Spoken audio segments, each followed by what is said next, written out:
যে জুবিনৰ অন্তিম বিদায় আমি যেনেকৈ ভাৰত চৰকাৰৰ পৰা কিৰণ ৰিজিজু আহিব কৈছে, অলপ আগতে মোক মেঘালয়ৰ পৰা ফোন কৰিছে যে মেঘালয়ৰ উপ মুখ্যমন্ত্ৰী আহিব কৈছে, অৰুণাচলৰ পৰাও প্ৰতিনিধি দল এটা আহিব কৈছে।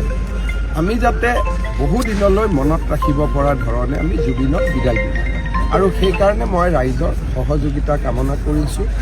আৰু যিসকলে দুই এটা জেগাত মই দেখিছোঁ যে একাংশ লোকে যিকোনো প্ৰকাৰে গণ্ডগোল কৰিব খোজে, আমি ভিডিঅ' ৰেকৰ্ডিং কৰিম কালি গোটেই অনুষ্ঠান, কাৰণ জুবিনক আমি সন্মানেৰে সৈতে বিদায় দিব খুজিছোঁ।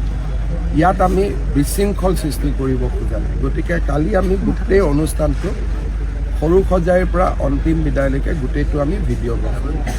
আৰু কোনোবাই যদি পিছত আমি দেখোঁ যে ইচ্ছাকৃতভাৱে, আৱেগত কৰা বেলেগ কথা, কিছুমানে ইচ্ছাকৃতভাৱেও খেলি মেলি কৰিব খোজে, চৰকাৰে তেওঁলোকৰ ওপৰত ব্যৱস্থা ল'ব। ইতিমধ্যে যোৱাকালি সৰু সজাই আৰু আগদিনাখন বিমানবন্দৰত খেলি মেলি কৰা কেইবাজনো ব্যক্তিৰ ভিডিঅ' ৰেকৰ্ডিং আমি লৈছোঁ, আৰু তেওঁলোকৰ ওপৰত অনুষ্ঠানটো হৈ যোৱাৰ লগে লগে আমি তেওঁলোকক সুধিম যে আপোনালোকে ইমান ধুনীয়া অনুষ্ঠান এটা কিয় বেয়া কৰিব খুজিছে। গতিকে চৰকাৰে সকলো ফালৰ পৰা আমি জুবিনক সন্মান দিম, আৰু জুবিনৰ অনুষ্ঠানটো যাতে আমি কোনেও ক'তো খেলি মেলি নকৰোঁ তাৰ বাবে চৰকাৰে দৃষ্টিও ৰাখিম।